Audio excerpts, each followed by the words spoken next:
सर्वमंगल शिवे सर्वार्थ साधिके शरण्ये त्र्यंबके गौरी नारायणी नमस्तुते। बोलिए दुर्गा महारानी की जय। हाँ आस्थावान सज्जनों, ये नवरात्रि का पर्व इतना महान पर्व है कि भगवान राम ने स्वयं 9 दिन तक भगवती की आराधना करके लंका विजय प्राप्त की है। तो जीवन में जो भी आप विजय प्राप्त करना चाहें तो ये भगवान राम का वह चरित्र जिसमें उन्होंने लंका विजय हेतु 9 दिन तक शक्ति की उपासना की। आज हम देवी भागवत पुराण से वह प्रसंग आपको सुना रहे हैं। सुनिए, लाभ लीजिए। बोलिए दुर्गा महारानी की जय। लंक विजय हित राम ने किया शक्ति का ध्यान, नवरात्रि का व्रत किया मिला देवी वरदान। रामचरित की प्रमुख कहानी रुचि ले कवि वृंद बखानी। आज तुम्हें संक्षिप्त सुनाऊं देवी भक्त राम गुण गाऊं। भगवान राम जो है परम देवी के भक्त हैं, उनका चरित्र सुनिए। त्रेता युग दशरथ ग्रह द्वारा लीना विष्णु राम अवतारा।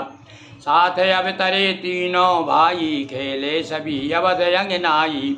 राम लक्ष्मण भरत शत्रुघ्न रूप राशि लख प्रमृत जन जन। एक बार कौशुक मुनि आए राम लखन को गए लिवाए।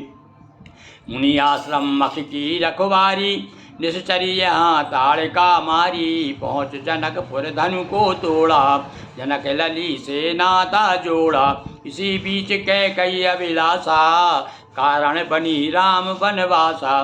बने राम सिय लखन उदासी 14 बरस राम वनवासी। सूप नखा नासिका कटाई सीता हरण दुखी रघुराई। मिल सुग्रीव बालिका वध कर चातुर्मास प्रवर्षण गिरि पर। यहाँ एक दिन नारद आए लंक विजय का सूत्र बताए।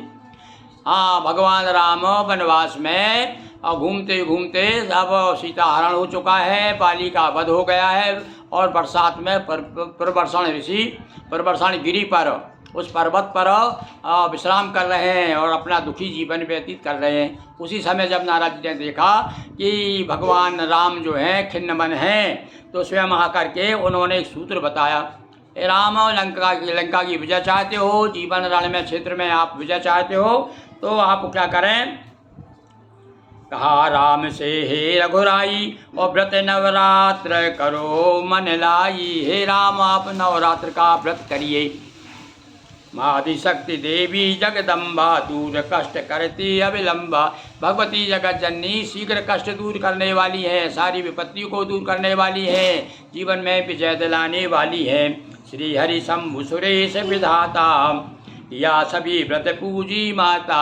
आओ, नारद जी ने बताया कि भगवान विष्णु ने भी आराधना की है देवी की, ब्रह्मा जी ने भी की है, भगवान शिव ने भी स्वयं जो है आदिशक्ति की आराधना की है।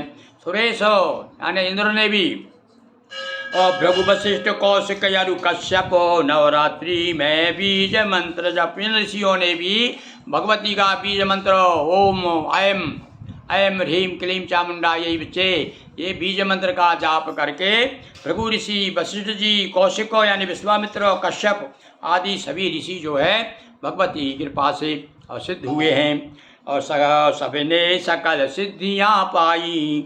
तुम भी व्रत रखो रघुराई। इस प्रकार से नारद जी ने श्री राम से कहा, हे राम, इन सारे लोगों को जो सिद्धियां प्राप्त हो भगवती आदि शक्ति की आराधना से प्राप्त हुई है, इसीलिए तुम भी नवरात्र का व्रत करो। सहित विधान राम व्रत कीना जगदम्बा तब दर्शन दीना। इस प्रकार से भगवान राम ने आदि शक्ति की आराधना की और उस आराधना में भगवती प्रसन्न हुई आराधना से, और उसके बाद में उनको वरदान दिया और आशीर्वाद दिया कि हे राम, निश्चित रूप से तुम्हारी विजय होगी। तो अष्टमी तिथि था अश्विन मासा देवी पूर्ण की नया विलासा। आज की ही तिथि भैया, आज अष्टमी है, तो आज ही भगवती का प्रादुर्भाव हुआ था, प्रकट हुई थी राम जी के सामने। कौन सा महीना था? अश्विन मास, अश्विन का मास और अष्टमी तिथि थी। तब देवी ने स्वयं प्रकट होकर के राम जी की अभिलाषा पूर्ण की थी। ऐसा ही भगवान राम जी का चरित्र है और देवी की शक्ति की उन्होंने आराधना की। रावण वध लंका विजय का दे कर वरदान, राम लखन को धन्य करो हुई मां अंतर ध्यान। बोलिए दुर्गा मैया की जय। हाँ, भगवती राम लक्ष्मण को वरदान दे करके और समय अंतर ध्यान हुई।